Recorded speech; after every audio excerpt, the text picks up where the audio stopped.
कुछ प्रश्न हैं, उसके उत्तर आपके सामने उपस्थित है। पहला प्रश्न विदेह मोक्ष का है। विदेह मुक्त जीव जब शरीर छोड़ देता है तो कहाँ टिकता है? शरीर छोड़ देने के पहले ही वो अपने आप में टिका है और सब समय वो अपने आप में रहेगा। उसके लिए बाहर किसी स्थान की जरूरत नहीं है। कारण कार्य में आधार आधेय संबंध होता है। पृथ्वी कारण है, घट कार्य है। घड़ा कार्य पदार्थ है, पृथ्वी कारण है। इसलिए पृथ्वी आधार है और घड़ा आधेय है। लेकिन जीव न किसी का कारण है न कार्य है, इसलिए न आधार है न आधेय है, वो निराधार है। विदेह मुक्त होने पर जीव कहाँ रहता है? विदेह होने के पहले सदेह में ही वो अपने आप में रहता है और सब समय अपने आप में रहता है। यही इसका समाधान है। लेकिन ये समझ पाना तब तक मुश्किल है जब तक इस जीवन में रह करके कोई आत्मा में स्थित नहीं होता।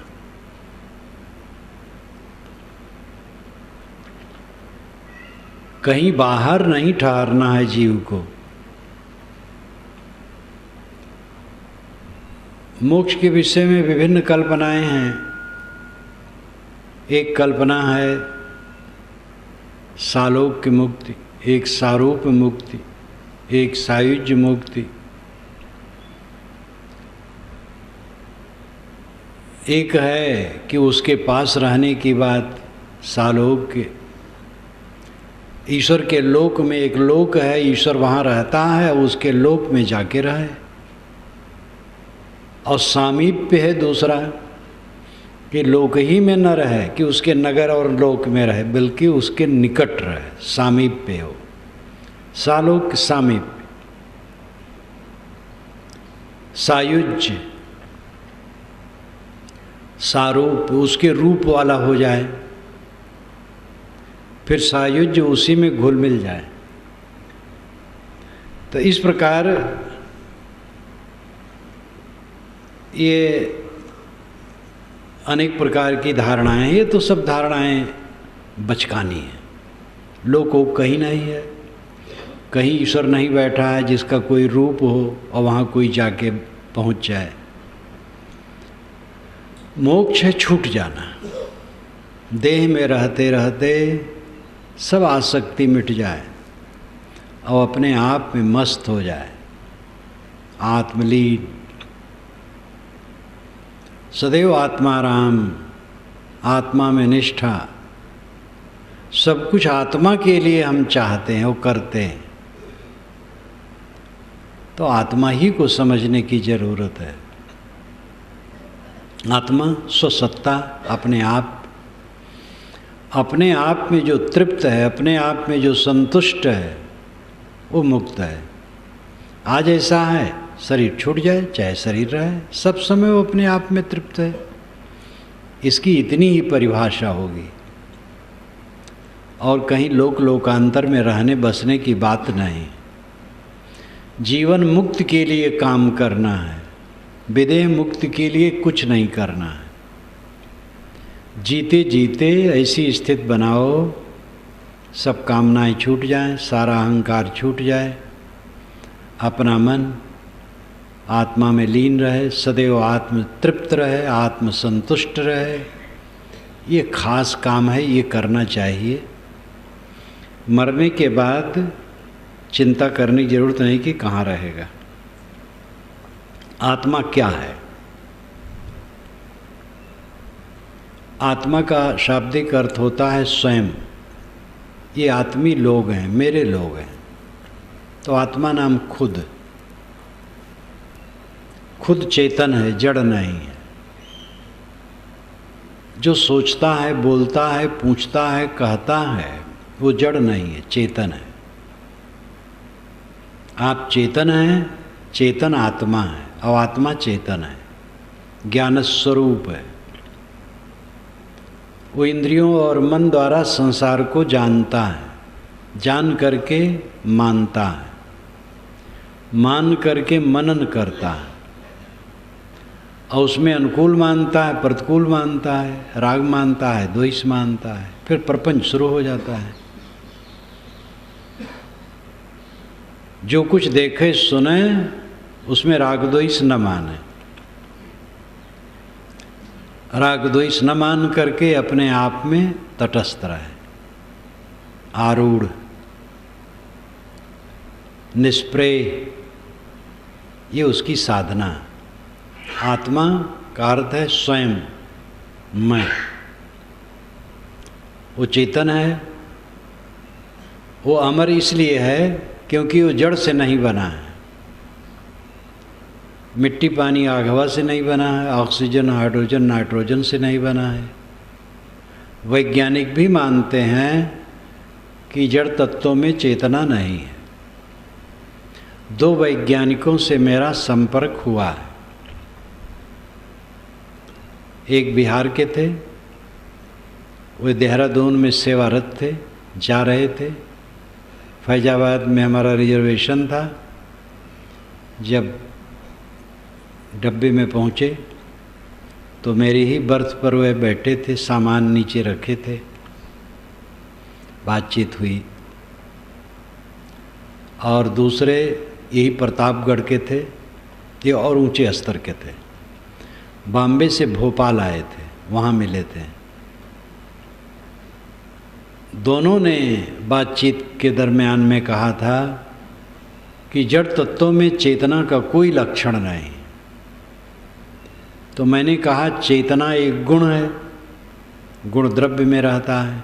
किस द्रव्य का एक गुण है? कहीं हम लोग नहीं समझ पाते। तो मैंने कहा था आप सणसे से सब कुछ पकड़ते हैं तो जीव को भी सणसे से पकड़ना चाहते हैं, और आप स्वयं हैं। दोनों भिन्न देश काल में मिले थे, लेकिन दोनों का उत्तर था कि हम लोगों को चाहिए आप जैसे लोगों के पास कुछ दिन रहना। तो आत्मा चेतन है, वो प्रकृति से सर्वथा विलक्षण है। सर्वथा विलक्षण होने से स्वतंत्र है। जो स्वतंत्र है वो नित्य है, अविनाशी है, अजन्मा है। आप आत्मा हैं, चेतन हैं, अजन्मा हैं, मरेंगे भी नहीं, नित्य हैं, और उसका प्रमाण इस जीवन में है। विज्ञान मानता है 7 वर्ष में शरीर के सारे कण बदल जाते हैं। अगर जड़ कणों का ये आत्मा संव्यूहन होता, संगठन होता, तो 7 वर्ष के बाद कुछ याद न रहता। लेकिन 90 वर्ष का आदमी 80 वर्ष पुरानी बातें याद करता है। तो संकल्पों का, स्मरणों का धारक चेतन आत्मा विलक्षण है, नित्य है, अजर अमर है। आत्मा का सहज अर्थ है स्वयं, और वो स्वयं मैं हूँ, आप हैं। वो चेतन है। चेतन जड़ से विलक्षण होने से नित्य है, शाश्वत है। स्वभाव उसका निर्मल है, क्योंकि काम वासना जब आती है तो आदमी क्षुब्ध हो जाता है, सुखी नहीं रहता है, विचलित हो जाता है, और उसके परिणाम में अगर पहुंच जाता है तो और दुखी होता है और वासना बढ़ती है। क्रोध आता है तो क्रोध में दुखी हो जाता है, उसका परिणाम और दुख देता है। ऐसे लोभ मोह कोई विकार आता है। जीव का अगर ये सब स्वभाव होता तो दुखद न होता। कोई पदार्थ का स्वभाव उसके लिए विपरीत नहीं होता है। आग को आग जलाती नहीं, दूसरी वस्तु को जलाती है। आत्मा का स्वभाव निर्मल है। काम में थोड़े समय में आदमी बिहबल हो जाता, मलिन हो जाता है, अस्त व्यस्त हो जाता है, उसमें जीवन भर कहाँ रह पाएगा। लेकिन निष्काम में जीवन भर रहेगा आराम से। क्रोध में थोड़े समय के लिए रहता है, नरक हो जाता है, जीवन भर कैसे रहेगा। लेकिन निष्क्रोधता में जीवन भर रहेगा। आपका स्वभाव निर्मल है। ये तो विकार एक प्रक्षिप्त है, बाहर से आयातित है, आया है। तटस्थ होकर के इसको हटा दो और अपने स्वभाव में रहो, आत्मा में रहो।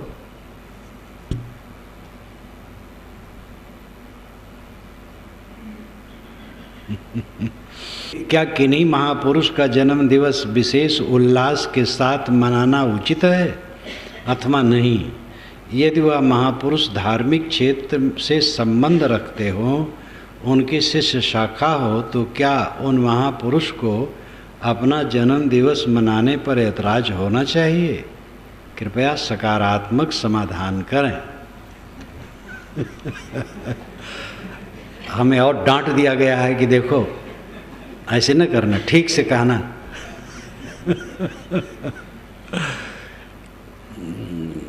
कोई जन्म दिवस मनाने की ज़रूरत नहीं। और कोई भी लिखा हो, लगता है कि हमारे लिए लिखा है, नाम अपना नहीं दिया है। आज ही जन्म दिवस है इस शरीर का। श्री कृष्ण महाराज जी के 4 दिन के बाद मेरा शरीर जन्मा था। वह भादो कृष्ण अष्टमी को और मेरा द्वादशी को। और इस बात को कुछ भक्त लोग ज़्यादा खोज खाच किए तो कुछ करने लगे, तो हमारे साधुओं पर भी प्रभाव पड़ा। एक ब्रह्मचारी रहे हमारे पास पहले कुछ दिन तो रहे, लेकिन फिर नहीं रह पाते, उम्र भी उनकी हो गई, दिल्ली की तरफ, पंजाब की तरफ रहते हैं। वो एक बार आए, बहुत हट किए कि साहब भंडारा उस दिन हो जाए, हम भेज देंगे पैसा, आ तो नहीं पाएंगे। हमने कहा ये सब बकवास मत करो, बहुत डांटा। वो पीछे पीछे हिन्न हिन्न बच्चों की तरह करते रहे, तो मैं चुप हो गया। तो फिर वे भेजने लगे, रुपया करने लगे, फिर दूसरे तीसरे भी तैयार हो गए, तो भंडारा करने लगे। उस दिन भंडारा करने लगे तो शाम को बैठक भी करने लगे। तो बैठक में क्या होता था मुझे तो कुछ पता नहीं रहता था। अंत में मैं जाता था तो मैं मृत्यु पर बोलता था। जन्म दिवस के दिन पर मैं मृत्यु पर बोलता था। 3 वर्ष पूर्व की बात है। उधर पूरब धर्मशाला के सभागार में चल रहा था और लाउड स्पीकर से आवाज़ साफ आ रही थी। पहली बार मैं उस दिन सुना लोगों के विचार मेरे लिए, तो मुझे लज्जा लगी। ये बड़ाई करना ठीक नहीं, लेकिन किसी से कुछ नहीं कहा। अगले वर्ष मैंने अपने एक साधु से कहा, देवेंद्र से, वो मेरे साथ कलकत्ता गया था। मैंने कहा कि ये जन्म दिवस मनाना ठीक नहीं और मेरे लिए सभा करना ठीक नहीं। और भी एक बात कहा था कि जब मैं सभा में जाऊं कोई उठ के खड़े ना हो। अब उठ के खड़े न होने की बात तो फिर ये साथी लोग सोचे कि ये ठीक नहीं है, तो मैं चुप रहा। यहाँ तो बंद रखता हूँ ध्यान शिविर में कोई न खड़ा हो, और यहाँ तो रोज सभा में मैं कह दिया हूँ कोई उठे ना। बड़ी सभा होती है या बाहर जाता हूँ तो लोग उठते हैं, मेरा मन तो नहीं चाहता कोई उठे, लेकिन उस पर मैंने हठ नहीं किया। किंतु इस पर मुझे अच्छा नहीं लगा मेरी बड़ाई। तो और साल भी होती रही ये चीज़, लेकिन जब तक कान से न सुनो तब तक वैसा प्रभाव नहीं पड़ता। क्या बोलते हैं, क्या बात करते हैं। और उस वर्ष मैं सुना ही बैठे बैठे अपने बरामदे में, और बरामदे के कमरे में ही, तो मुझे अच्छा नहीं लगा। उस समय कुछ नहीं कहा, अगले साल कहा और उसको बंद कराने की चेष्टा की। और गत वर्ष में बिल्कुल कहा कि मेरे शरीर के जन्मदिन पर न तो भंडारा होना चाहिए, न मीटिंग सभा होनी चाहिए, न चर्चा होना चाहिए, कुछ भी नहीं होना चाहिए। एक कड़ाई से कह दिया। उस समय जो लोग साथी थे उनसे पूछा था, प्रेम प्रकाश से नहीं पूछा था। प्रेम प्रकाश थे, जानता था कि वे इसके विरुद्ध होंगे, वे चाहते थे कि हो, इसलिए उनसे पूछा ही नहीं था। तो अंत में जब बात आई तो कागज़ लिख करके मेरे पास भेजी भी कि अगर श्रद्धालु करते हैं तो इसमें क्यों ऐतराज हो, लेकिन मुझे पसंद नहीं, इसकी कोई ज़रूरत नहीं। हमसे प्रेम है तो प्रेम का मतलब है जो मैं चल पाता हूँ उसमें अगर कुछ अच्छा लगता है उससे इशारा लो। बहुत लिख दिया हूँ, उसको पढ़ो, गुनो, आचरण करो। मेरे नाम रूप की बड़ाई और प्रशंसा और उस दिन भंडारा, ये मैं बिल्कुल ही पसंद नहीं करता हूँ और उसको एकदम रद्द कर दिया हूँ। अब ये सकारात्मक समाधान है कि नकारात्मक, यही रहेगा और दूसरा नहीं।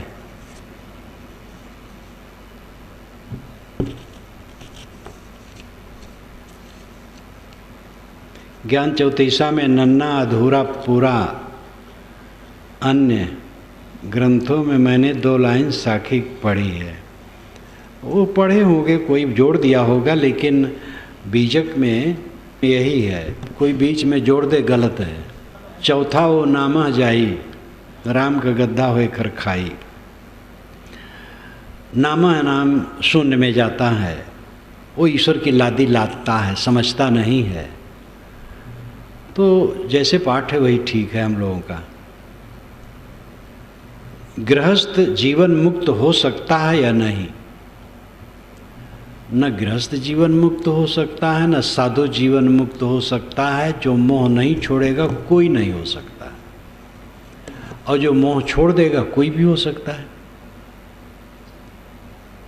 अब गृहस्थी में रह करके विषय वासना में उलझा रहा है, मोह माया में उलझा रहा है, ज्ञान की चर्चा करे और अपने ज्ञानी माने रहे, तो इससे कैसे जीवन मुक्त होगा? गृहस्थ का इतना अर्थ है कि घर में रहता है, धोती कुर्ता पहनता है, गृहस्थ का कपड़ा पहनता है, लेकिन मोह नहीं है, शुद्ध ब्रह्मचर्य का पालन है, काम वासना का त्याग है, क्रिया का त्याग है, अहंता ममता का त्याग है, स्वरूप बोध है, और चित्त निष्काम निर्माण आत्मतुष्ट है। कोई भी जीवन मुक्त हो सकता है। साधु के लिए तो अवसर ही है, घर द्वार छोड़ के आता है, पूरा समय है, उसको जीवन मुक्त होना ही चाहिए। लेकिन यहाँ रह करके जो ढील हो जाएगा, कैसे जीवन मुक्त होगा? मैंने शायद कल कहा था कि कुछ साधु उत्साह अपना घटा देते हैं, जो सद्गुण थोड़ा है उसी में रुक जाते हैं। घर छोड़ के आए तो यहाँ कोई मोटे दुर्गुण की बात ही नहीं है।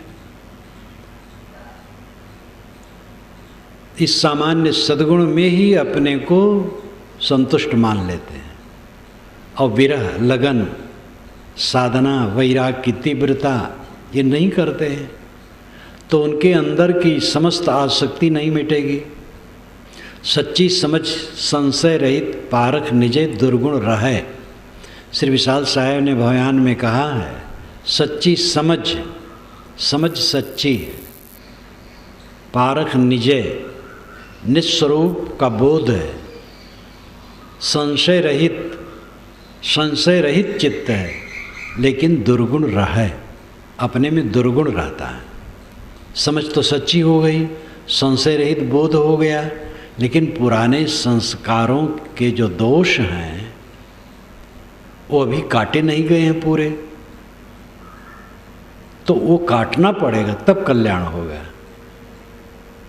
समझ तो थोड़े में हो जाती है, विनम्रतापूर्वक सत्संग किया, अध्ययन मनन किया, चिंतन किया, समझ हो जाती है। लेकिन कूड़ा कचरा जो जमा है अनादिकाल का, वो साधना करके कटेगा, तब कल्याण होगा। इसलिए गृहस्थ विरक्त किसी के लिए मर्यादा नहीं है जीवन मुक्ति की। जीवन मुक्ति वो प्राप्त करेगा जिसे अपने स्वरूप का ठीक ज्ञान हो जाए कि देह से आत्मा अतीत, शुद्ध बुद्ध निर्मल है, वो मैं हूँ, और इसे कुछ पाना नहीं। याज्ञवल्क्य ने बृहदारण्यक उपनिषद में कहा है, अय मैत्री, जो अपने से ब्रह्म को अलग मानता है उसका ब्रह्मत्व नष्ट हो जाता है, उसकी सारी शक्ति क्षीण हो जाती है। यो अन्याम देवा उपासते, जो अलग देवता की उपासना करते हैं, अन्यों असा अन्यों अमस्मीत यथा पुसर एवं सा देवानाम, देवता अलग है मैं अलग हूँ, तो देवताओं का पशु है और उसे स्थिति नहीं मिल सकती।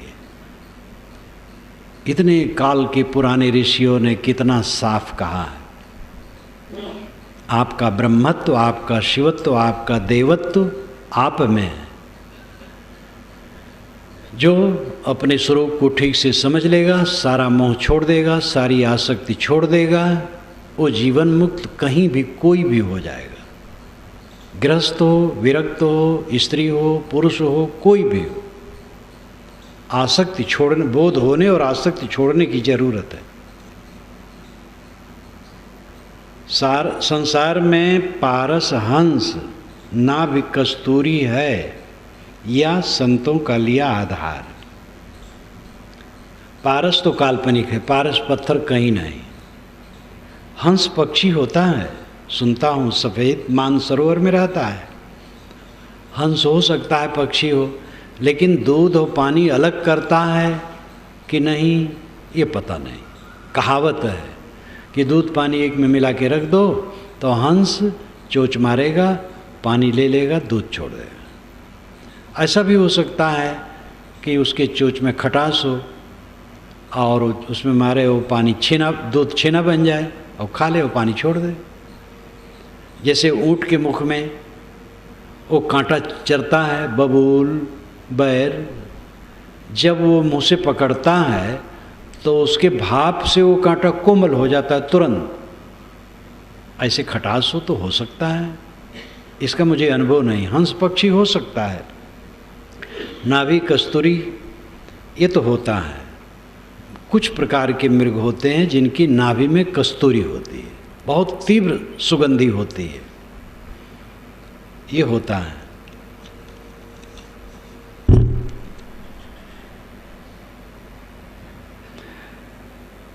मृतक व्यक्ति की आत्मा की शांति के लिए मौन धारण करना ये कहाँ तक उचित है? आत्मा अजर अमर है, किसकी शांति के लिए प्रार्थना करते हैं? ये एक रस्म है और ये बुरा नहीं है। आत्मा शरीर छोड़ करके चला गया, आप मौन करें कि न करें, लड़ाई करें, इस समाधि लगावें उसके नाम पर, उसको कोई हानि लाभ नहीं है। वो तो जो किया लेके गया, वो आपका एक रस्म है और अच्छा है। किसी के मर जाने पर इकट्ठा हो करके थोड़ा मौन हो गए। मौन होने का मतलब यही है कि एक दिन मौन होना है। बहुत जानने वाले को भी अस्मृत खोना होगा, बहुत बोलने वाले को भी मौन साधना होगा, बहुत जानने वाले को भी अस्मृत खोना होगा। बहुत भीड़ भी छट जाएगी, टूट जाएगी माया, जीव अकेले आया जग में और अकेले जाया। तो मौन हो जाना,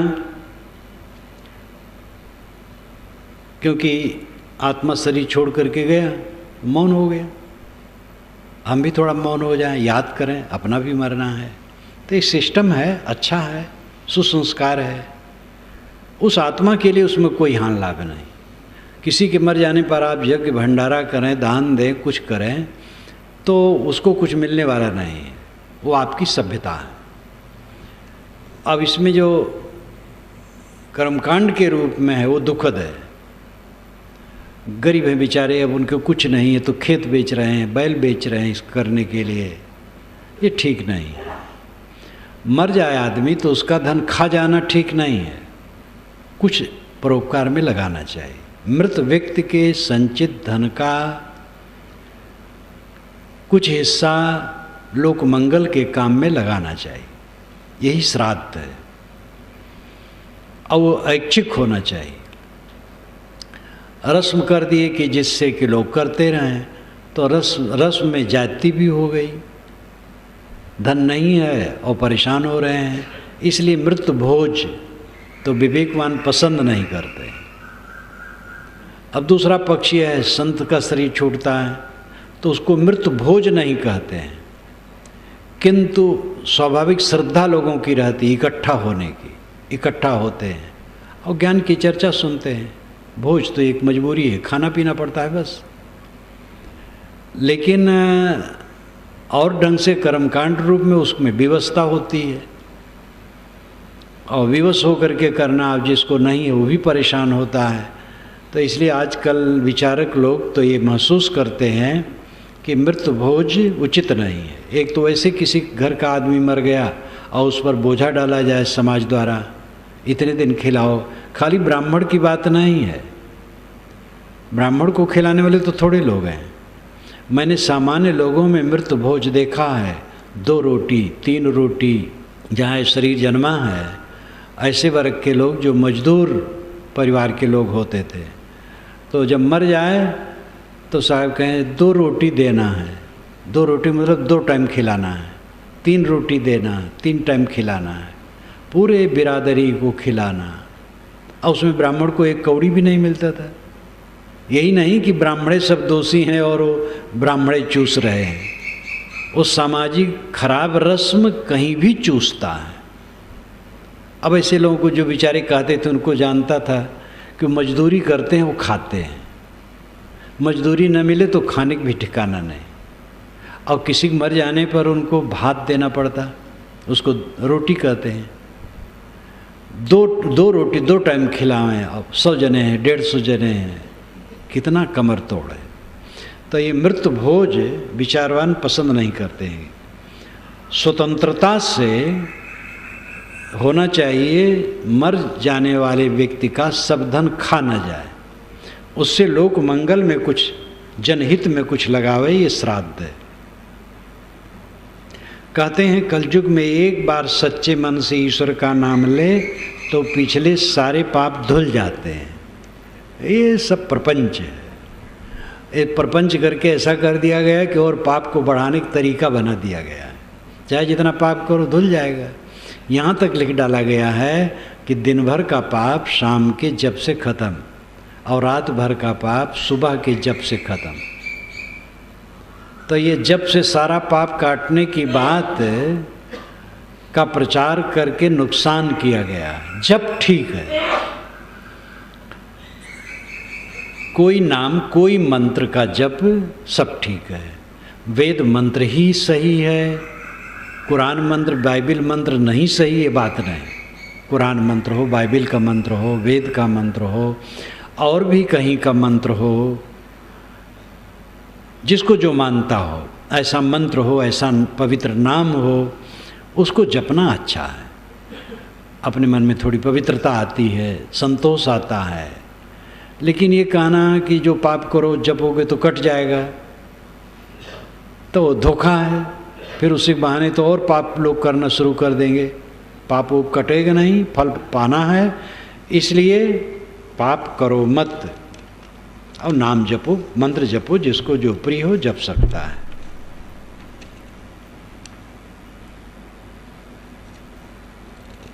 एक सज्जन कहते हैं मैं घर में आधा घंटा एक आसन से बैठ के पाठ करता हूँ, लेकिन यहाँ पर 10 बार आधा घंटा में पैर बदलना पड़ता है।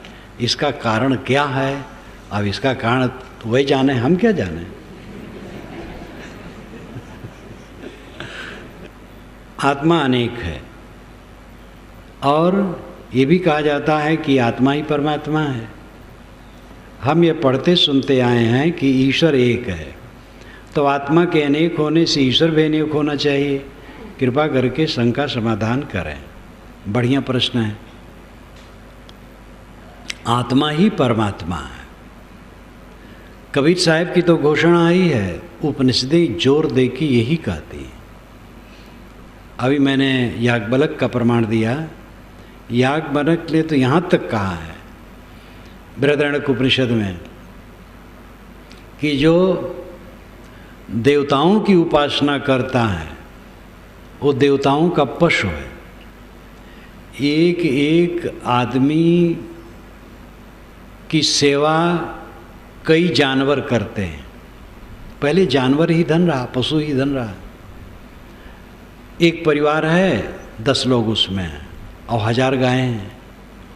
तो एक एक व्यक्ति की सेवा मानो बहुत पशु करते हैं, और एक पशु हाथ से निकल जाए तो आदमी को दुख होगा। इसी प्रकार एक एक देवता का अनेक अनेक मनुष्य भजन पूजन करते हैं, उनकी सेवा करते हैं। एक भी आदमी ये समझ ले कि मैं ब्रह्म हूँ तो देवताओं को पसंद नहीं होगा। ये मजाक किया है याज्ञवल्क्य ने देव पूजने वालों का कि ये देवता तुम्हें जानवर बनाए रखना चाहते हैं, जानवर मत बनो, पशु रहे हो। उन्होंने कहा पशु ही के समान तुम हो गए हो। यो अन्य अन्याम देवताम उपासते, यो अन्यो असुअन्यो अहमस्मीत, देवता अलग है मैं अलग हूँ, ये जो मानता है न साबित वो नहीं जानता है। यथा पशुरेव, केवल पशु है वो। आत्मा ही परमात्मा है। जो अपने को ये समझता है मैं अलग हूँ, ब्रह्म अलग है, ब्रह्म उसका साथ मानो छोड़ दिया, क्योंकि वो साहसीन हो गया, अलग ब्रह्म की कल्पना करता है। इसीलिए ऋषियों ने कहा अहम ब्रह्मास्मि, मैं ही ब्रह्म हूँ। तो ये तो अंतिम स्थिति में वेदांत यही कहता है, सांख्य यही कहता है, योग यही कहता है, कबीर साहब यही कहते हैं, सूफी संत यही कहते हैं, मुस्लिम संत जो सूफी हैं सब यही कहते हैं। और यही अनुभव सिद्ध बात है। संकल्पों से, मन से देवताओं और ईश्वर की कल्पना होती है, और जब मन शांत हो जाता है तब कल्पना शांत हो जाती है, फिर सब ईश्वर शांत हो जाता है। आप लोगों से मैं कहूं कि ध्यान करो, कोई यहाँ अपने अपने ढंग से ईश्वरों का ध्यान करने लगा, जैसे जैसे ईश्वर माना है। फिर मैंने कहा कि आप लोग सारे संकल्पों को छोड़ दें। अब आपने सारे संकल्प छोड़ दिया तो संकल्पों में जो ईश्वर प्रतिबिंबित होता था वो भी खो गया, क्योंकि सारे ईश्वर संकल्पों में ही प्रतिबिंबित होते हैं। आपने जैसे ईश्वर माना है वैसे ईश्वर का आप ध्यान कर रहे हैं, तो सब ईश्वर खो गए, सब देवता खो गए। संकल्पों में ही सारे देवता और ईश्वर हैं। संकल्प शांत होने पर दृष्टा दृश्यमात्र, पतंजलि महाराज कहते हैं दृश्यमात्र, चेतन मात्र रह जाता है, शुद्ध चेतन। इसलिए आत्मा से अलग परमात्मा कहीं है मिलेगा, ये भ्रम है। आत्मा ही परमात्मा है, वही ब्रह्म है, वही ईश्वर है। इसलिए ईश्वर खोजो मत। अब इसमें होगा कि भाई तो बहुत ईश्वर हो गए, बहुत ईश्वर हो गए तो किसको धक्का लग गया, किसका नुकसान हो गया? सब आत्मा ईश्वर है, ब्रह्म है अपने आप में। हमारी जो एक कल्पना है कि इन आत्माओं से अलग एक सर्वतंत्र स्वतंत्र ईश्वर है जो सब जगह है और सब कुछ जानता है और सर्वशक्तिमान है, ये एक अलग कल्पना है। और जितनी कल्पनाएं दुनिया में हैं सबसे सुंदर कल्पना है ये कल्पना सज्जनों की है, अच्छे लोगों की है। क्योंकि ये बात सिद्ध हो जाए तो दुनिया में दुख नाम की कोई चीज न रहे। एक ईश्वर हर जगह है, सब कुछ जानता है, कुछ भी कर सकता है, बलवान है, सर्वशक्तिमान, सर्वज्ञ, सर्वत्र व्याप्त। तो दुख नाम की चीज रहेगी ही नहीं। न कहीं चोरी होगी, न व्यभिचार होगा, न हत्या होगी, न लूटपाट, न कोई घूस ले सकेगा, न मिलावटबाजी होगी। मंदिरों में, मस्जिदों में लोग उपासना करते हैं और आतंकवादी आकर के भून के चले जाते हैं। अभी बंबई में उड़ा दिया गया निरपराध लोगों को। ये सब नहीं होगा, क्योंकि वहाँ है और कुल जानता है और रोक सकता है, और रोक देगा। भूचाल नहीं आएगी, सूरत पानी से डूबेगा नहीं। और यहाँ सूखा नहीं पड़ा रहेगा, क्योंकि हर जगह है, वो जानता है, सब व्यवस्था ठीक रखेगा। इसलिए ऐसे ईश्वर की जो कल्पना है ये बड़ी शुभ कल्पना है। दुर्भाग्य है कि ऐसा चरितार्थ नहीं होता है, एक कल्पना ही कल्पना है। तथ्य क्या है? विश्वव्यापी नियम है, नियम के तहत सब होता है। नियमों को पहचानो, नियमों से चलो, नियम ही ईश्वर है। प्लेटो ने भी इसको कहा है, यूनान के अनेक दार्शनिकों ने इसको सोचा है। हमारे यहाँ ऋग्वेद में ऋत शब्द इसी के लिए है, ऋतस्य तंतुम विततम, ऋत के तंतु सर्वत्र परिपूर्ण, ये नियम है, विश्वव्यापी नियम। और उन नियमों से दुनिया की सारी व्यवस्था होती है। चैतन्य घटघटवासी है, जानने समझने वाला वही है। कहा जाता है तो अल्पज्ञ है, एक सर्वज्ञ होना चाहिए। सर्वज्ञ सदैव कल्पना मात्र है। सर्वज्ञ हो, सब कुछ जाने, सब जगह रहे और सर्वशक्तिमान हो, और वहीं वहीं सब कुकर्म और पाप और दुख और पीड़ा होती रहे, तो ये कोई बात हुई? कहने कहने भर कहा है, सब चल रहा है। मंदिरों में से चोरी होती है, मूर्तियां चुरा जाती हैं, मूर्तियों की आंखें निकाल ली जाती हैं, मोती की रहती हैं, और सब जगह सारा कुकर्म चलता रहता है। मंदिर मस्जिद असलहा के घर बन जाते हैं। एक दूसरे को नास्तिक और काफिर कहने पर डटे हुए हैं ईश्वर के भक्त। अब आज तक ईश्वर नहीं बता पाया कि तुम लोग उद्दंडता क्यों करते हो, मैं अकेला हूँ, सब पर हूँ। तो वो एक कल्पना है। ईश उपनिषद का पहला मंत्र है, ईशावास्यम इदम सर्वम यत्किंच जगत्याम जगत्तेन तिक्तेन भुंजी था माँ गृद्ध कस सिद्धनम। ईशावास्यम इदम सर्वम यत्किंचित जगत्याम जगत, जगत में जगत, यत्किंचित जितना कुछ है, ये सब में ईशावास्यम, ईशा वसाने योग्य है, वास्यम है, वासम नहीं है, वास्यम। वास्यम है नहीं, बसाने योग्य है।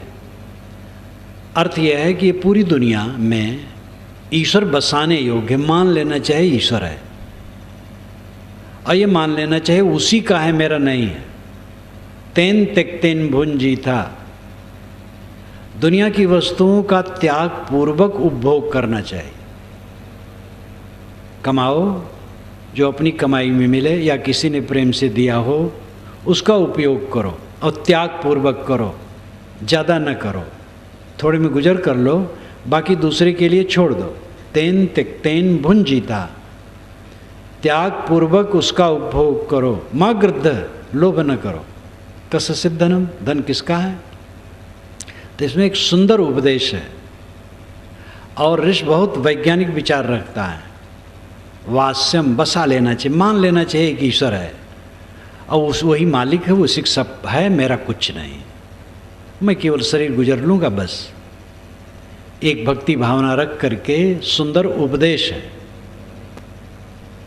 लेकिन अगर ऐसा हो, सब जगह बसा हो, सब कुछ जानता हो, सर्वशक्तिमान हो, कोई पाप ताप दुख संताप नहीं होगा, सबको रोक देगा। इसलिए एक ईश्वर की जो अलग कल्पना की जाती है, वो आज पर्यंत कल्पना का विषय ही है। घटघटवासी आत्मा परमात्मा है, अपने आत्मा रूपी परमात्मा में स्थित हो, यही वेद उपनिषद शास्त्र संत सबका भाव है। असप्रभु हृदय अछत अविकारी, सगुण उपासक गोस्वामी जी को भी कहना पड़ता है। बिना जीव के मकान का अस्तित्व नहीं, बिना शरीर के क्या जीवात्मा कोई अस्तित्व है? अगर ये राड जो जल रहा है फूट जाए तो बिजली का अस्तित्व तो नहीं है। बिजली का अस्तित्व राड से, पंखा से, बल्ब से अलग है। उसके द्वारा उसका प्रत्यक्षीकरण संसार में होता है। लेकिन बिजली और बल्ब एक नहीं है, दो है। देह के आधार से चैतन्य का संसार में प्रकटीकरण होता है, न कि देह और चैतन्य एक है और देह मिट गई तो चेतन मिट गया, आत्मा मिट गया। आत्मा अलग है, देह अलग है।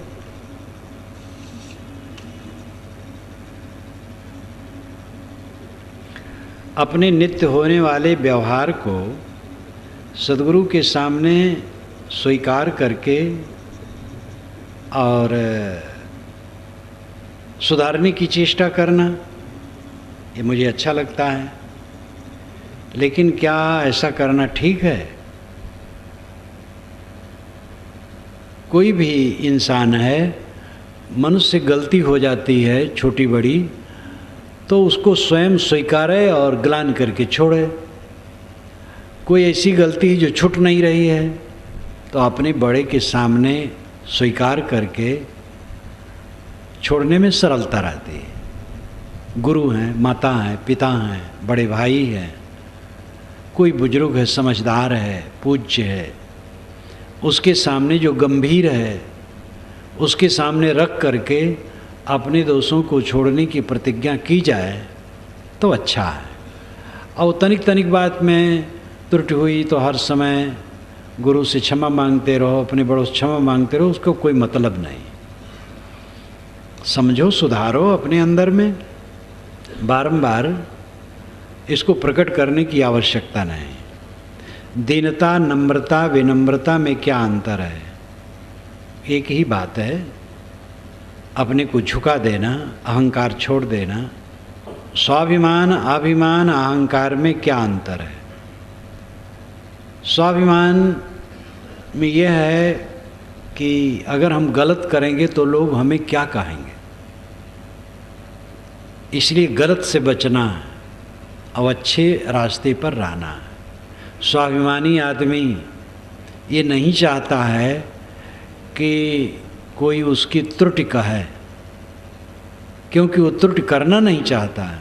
त्रुटि आए ही ना, एक स्वाभिमान होता है कि हमसे गलती न हो, हमें कोई उंगली दिखाने वाला न हो। इस प्रकार अपने आन बान से रहना, अपने पवित्र आचरण से रहना, सदैव अपने सम्मान की रक्षा रखना, अपनी इज्जत की रक्षा रखना कि हमसे गलती न हो, नहीं तो लोग क्या कहेंगे। ये स्वाभिमान ठीक है। इससे ऊंचा है गलती करे ना, अरे चिंता ही छोड़ दे, लोग मुझे क्या कहते हैं, चाहे जो कहें कोई हर्ज नहीं है, गाली दें हमें कोई हर्ज नहीं है। ये बहुत ऊंची स्थिति है।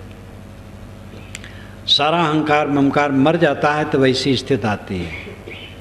लेकिन सामान्य व्यक्ति के लिए अच्छा है कि वह ये नहीं चाहता है कि लोग मुझे बुरा कह सकें और सावधान रहता है, स्वाभिमानी है, गलत काम नहीं करता है। उसका स्वाभिमान उसे गलती से बचाता है, ये अच्छा है। अभिमान, अभिमान का मतलब है कि मेरी इतनी संपत्ति है, इतने बड़े पद पर हूँ, बुजुर्ग हूँ, ज्ञानी हूँ, धनवान हूँ, पद वाला हूँ, और मेरे लिए लोग ध्यान रखें, मेरी इज्जत करें। इस प्रकार भाव रखना अभिमान है। अहंकार या घमंड, मेरे समान कौन है, रगड़ दूं मैं लोगों को, ये और पारा चढ़ गया, बस अहंकार है, घमंड है। अभिमान जब और बढ़ जाता है तो ही घमंड हो जाता है। सामान्य साधक एवं उच्चतम साधक स्वाभिमान हो या होना चाहिए या नहीं? सामान्य साधक एवं उच्चतम साधक स्वाभिमान होना चाहिए या नहीं? ये तो ख्याल रखना अच्छा है कि हमें कोई गलत न कह सके, ऐसा बर्ताव करूं, ऐसा आचरण करूं, कोई उंगली न दिखा सके, ये सावधानी बहुत अच्छा है। साधक हो, गृहस्थ हो, विरक्त हो, स्त्री हो, पुरुष हो, ये ध्यान रखे कि कोई मुझे उंगली न दिखा सके, ऐसे रहनी से रहूं, ये स्वाभिमान अच्छा है। साधना करते करते ऊंचे चढ़ जाएगा तो ये सोचना ही छोड़ देगा मुझे लोग क्या कहते हैं, वो अपनी दशा में रहेगा। लोग कहें उसको गाली गुप्ता बक कहें, भ्रष्ट कहें, तो भी उसको कुछ परवाह नहीं। वो गुणातीत अवस्था, उच्चतम अवस्था वही है। लेकिन पहले तो ये बहुत अच्छा है कि हमें कोई उंगली न दिखा सके, ये सावधानी रखे। और ऐसा जो स्वाभिमान रखेगा वो गलत कर्मों से अपने को बचा लेगा, इसलिए ऐसा रखना अच्छा है।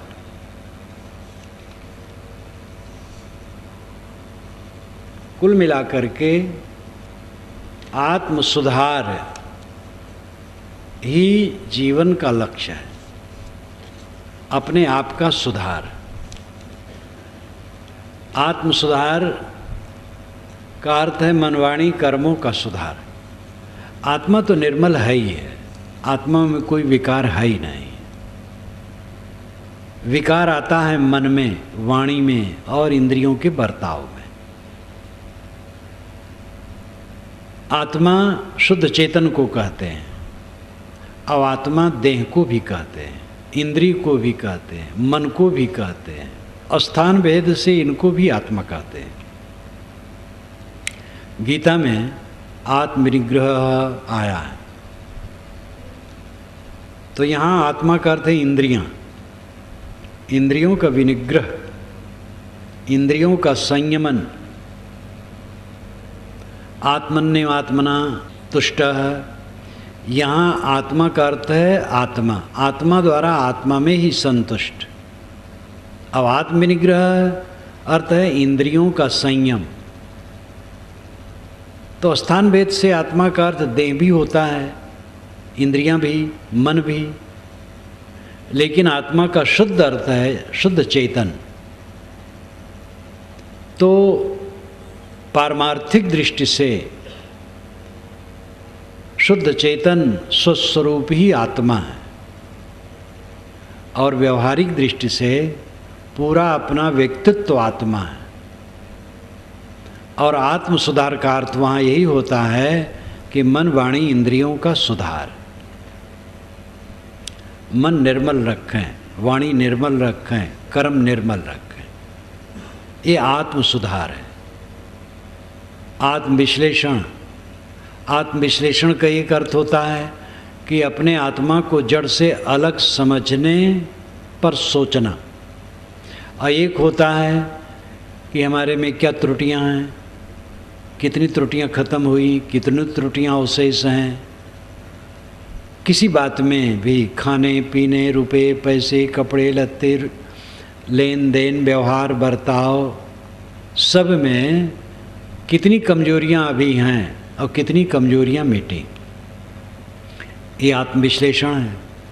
अब यहाँ आत्मा का अर्थ है ये पूरा व्यक्तित्व, स्वभाव, रुचियाँ, मन, इंद्रियाँ, रात दिन का बर्ताव, ये सब का विश्लेषण करना, विचार करना, शोधना और अपनी त्रुटियों को निकालते जाना। सोनार सोना या चांदी को गलाता है, साफ करता, उसकी मैल छांट देता है, और फिर सांचे में ढालता है, ठंडा करके पीटता है, पत्थर बनाता है, झुकाता है, नक्काश करता है, आभूषण का आकार देता है, फिर मसाला से धोता है, तो दिव्य आभूषण तैयार होता है और उसका दाम बढ़ जाता है। इसी प्रकार अपने मन, इंद्री, वाणी को विवेक ज्ञान में गलाओ, पीटो, निखारो, नकासो, शुद्ध करो, साफ करो, तो मूल्यवान हो जाएगा। जीवन का रस इसी में है। आदमी तो बाहरी चीज़ों में ही रुक जाता है। जब याज्ञवल्क्य चलने लगे विरक्त होने के लिए, याज्ञवल्क्य बहुत बड़े कर्मकांडी पुरुष थे।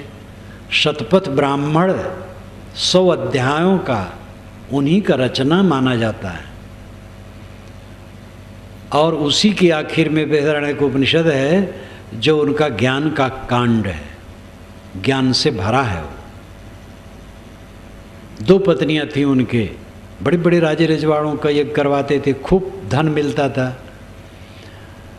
काफ़ी समय बीत गया तो उनको दुख लगा कि मैं इसी संसार में पड़ा पड़ा ज्ञान सबको बांट रहा हूँ और अपना दुनियादारी मुलझाऊँ। तो उन्होंने संकल्प लिया कि मैं त्याग कर दूंगा। 2 पत्नियां थी, मैत्री और कात्यायनी, दोनों को बुलाया और कहा आओ तुम लोगों का मैं हिसाब किताब कर दूं, दोनों को धन बांट दूं। कात्यायनी साधारण थी, सुन के चुप रही। मैत्री समझदार थे। उसने कहा भगवान, धन से परिपूर्ण सारी पृथ्वी मेरी हो जाए तो क्या मुझे अमरता मिलेगी? हम आध्यात्मिक लोग ये मानते हैं कि आत्मा देह से अलग है और इस देह में रहते रहते जब उसको हम समझ लेते हैं और सारी आसक्ति छोड़ देते हैं और अपने आत्मा में पूर्ण स्थित हो जाती है, तब देह छूट जाने पर फिर से देह नहीं होती। तथागत बुद्ध ने भी कई बार कहा है उसका ये अंतिम शरीर है, अब शरीर नहीं होगा। तो शरीर फिर से न होने से फिर जन्मना नहीं होगा, फिर मरना नहीं होगा, अमरत्व की प्राप्ति हो जाएगी। हमारा आत्मा है, जन्म मरण से छूट जाए, अमरत्व की प्राप्ति हो गई। तो उसने कहा क्या भगवान, धन दान से संपन्न पूरी पृथ्वी मेरी हो जाए तो मुझे अमृत मिल जाएगा? तो याज्ञवल्क्य ने कहा कि जैसे लौकिक साधनों से संपन्न लोग सुखी दिखते हैं, आराम विलास से अपना जीवन बिताते हैं, वैसे तुम्हारा हो जाएगा। अमृतत्व की प्राप्ति ये धन से नहीं होगी। किसी को आशा नहीं करनी चाहिए कि धन से अमरता की प्राप्ति होगी।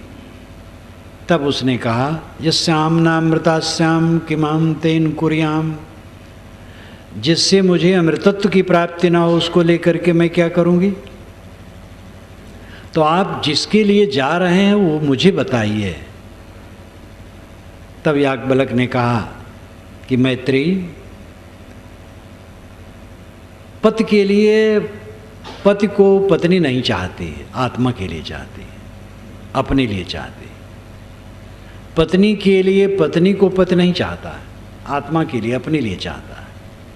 ऐसे वो ब्रह्म क्षत्र देव सब कुछ कहा, सर्व सबके लिए, सबको कोई नहीं चाहता, अपने लिए चाहता है। जब अपने लिए चाहा जाता है तो अपने पर ही ध्यान दे कि मैं कौन हूँ। इसलिए आत्मा वै द्रष्टव्य श्रोतव्य मंतव्य निधिध्यास्तव्य। अय मैत्रेयी, आत्मा ही देखने सुनने मनन करने और निधिध्यासन करने ध्यान करने योग्य है। इसलिए आत्मा को देख, आत्मा को जान, आत्मा का मनन कर, आत्मा का ध्यान कर। और ये कर लिया तो सब कुछ जाना हो गया, अपने में लौट। ये उन्होंने कहा। ऐसे सभी संतों ने, सभी ऋषियों ने, सभी पीरों ने, फकीरों ने ये कहा है आत्मा में लौट आने की बात। और मुक्ति के बाद कोई देह धरने की बात कहीं नहीं मानी जाती है देश विदेश में। स्वामी दयानंद सरस्वती कहते हैं कि मुक्त होने के बाद जब फिर से सृष्टि होगी तब तक तो मुक्त रहेगा, लेकिन फिर आ जाएगा। उन्होंने उनकी एक नई कल्पना है और उनकी कल्पना को कोई नहीं मानता है। तो विदेह मोक्ष अमृत की प्राप्ति है और वो धन से संभव नहीं है और विद्या से, शास्त्र ज्ञान से संभव नहीं है, देव अर्चन से संभव नहीं। स्वामी शंकर ने कहा विवेक चूड़ामणि में कि कोई शास्त्रों का भाषण करता रहे देवताओं का अर्चन करता रहे, यज्ञ करता रहे और देवताओं की पूजा प्रार्थना करता रहे, अब ऐसे करते करते सैकड़ों ब्रह्माओं के जीवन काल तक बिता दे तो भी ब्रह्म और आत्मा की एकता के बोध बिना कल्याण नहीं होगा। ब्रह्म और आत्मा की एकता का बोध होना चाहिए। ब्रह्म और आत्मा दो नहीं है, जीव और शिव दो नहीं है, एक ही है। ये जब बोध होगा और अपने आप में स्थित होगी तब वो दशा आएगी। तो ये तो उदाहरण हुआ, अनुभव की बात है। स्वयं आप सोचिए, जब तक आपका मन बाहर है तब तक शांति नहीं मिलेगी। बाहर से लौट करके आत्मतृप्त हो गया, बस अमरता हो गई। आत्मतृप्त, आत्मसंतुष्ट, जो तू चाहे मुझको छाड़ सकल की आस, मुझे ही ऐसा हुए रहो, सब सुख तेरे पास। साहब कहते तुम मेरे समान होना चाहते हो, मुझे चाहते हो तो मेरे समान हो जाओ। मैं सबसे निष्काम हूँ, तुम भी निष्काम हो जाओ, बस कृतार्थ हो। पटिवासियत मत्तना, तथागत बुद्ध ने कहा, आत्मा द्वारा आत्मा में संतुष्ट। गीताकार ने भी यही कहा, आत्मन्येव आत्मना तुष्ट। तो ये अनुभव का विषय है। जब मन सिमट करके आत्मलीन हो गया, सारा भय खत्म हो गया।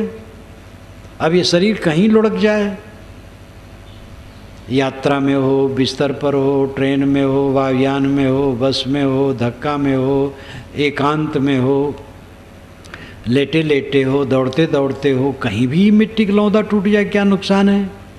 वो तो सदैव अपने में तृप्त रहता है। स्वरूप बोध हुआ, स्वरूप स्थित हुई, स्वरूप मग्न हुआ, वो सब समय कृतार्थ है। ये अनुभव का विषय है। साधना करे, जो साधना करेगा उसी को अनुभव होगा। स्वभाव का सुधार, आत्मशोधन, मनवाणी कर्मों की निर्मलता करते करते स्वरूप का परिचय करो, अपने स्वरूप को पहचानो और स्वरूप के अलावा, आत्मा के अलावा जो कुछ भी पिंड ब्रह्मांड है, सबका मोह छोड़ो और अपने आप में तृप्त संतुष्ट हो जाओ, फिर निर्भय हो जाओ। अमरता की प्राप्ति यही है, बस।